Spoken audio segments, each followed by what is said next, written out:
you have questions, we'll begin. Yes. Hina, Croatian National News.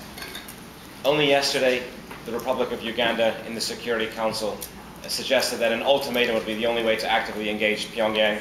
The United Kingdom expressed apprehension over what it described as hyper-militarization, and Mexico even questioned altogether the perceived change of direction from the East Asian nation.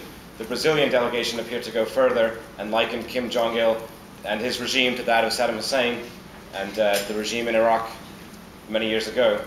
My question is, if that was only yesterday, what changed so much in the Security Council for Pyongyang to receive a seat at the most powerful body of the United Nations?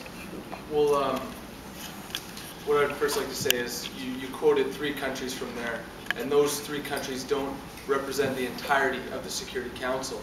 And those arguments that they gave right in that paper aren't in context, because what they are, they're part of an argument, not an argument, a discussion that we had in the Security Council, which is natural, healthy debate.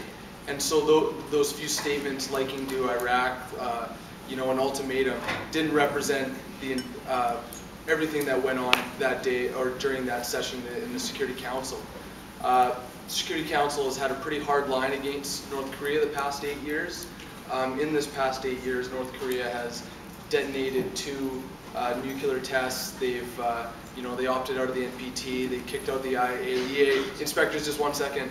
And so we're forming a more diplomatic approach, having unilateral discussions with the U.S. and North Korea.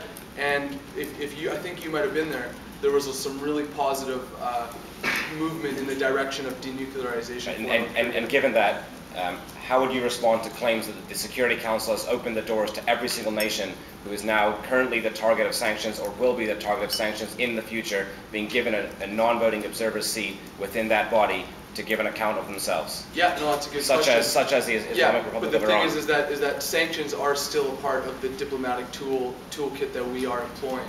And so to say that just because they were allowed to come to the Security Council doesn't mean that there aren't still sanctions put on them.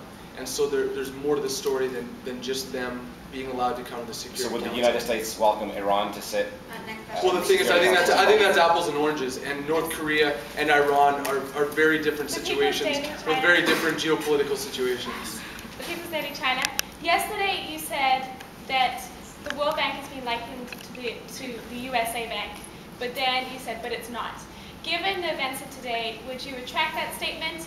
And given the events today, would you say that it has been a callous move on the part of the U.S. to move away from a forum which is trying to achieve Millennium Development Goals? I think there's a big difference between trying to achieve Millennium Development Goals and destroying the entire world economy. When we talk about unconditional debt cancellation, it is ridiculous. It is obviously something the United States cannot support. It is a slap in the face of the United States. It is a slap in the face of the African Union. It is the slap in the face of developing countries who are now becoming very prosperous, who have had to use these loans, who have had to pay back these loans. This is absolutely ridiculous. It's stalling. And yes, I did say that it is not America's bank, and it is not. In this situation, the United States, along with many other nations in this room, completely, wholeheartedly disagree with this statement. They disagree with this draft resolution. There's another perfectly good one that's being stalled in its favor, and it's just ridiculous, and the United States is not standing for it, and they left because it was time that the people realized it.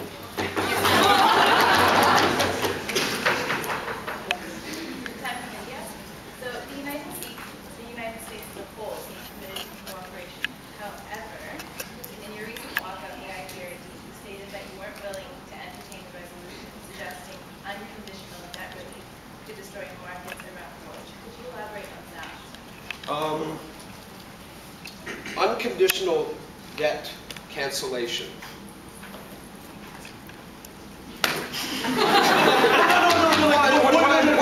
What I mean is unconditional debt cancellation is not a solution.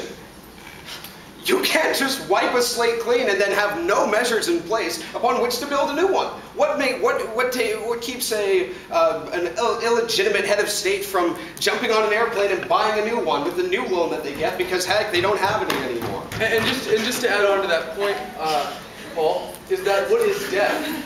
Debt is the mismanagement of funds. Okay, so when those funds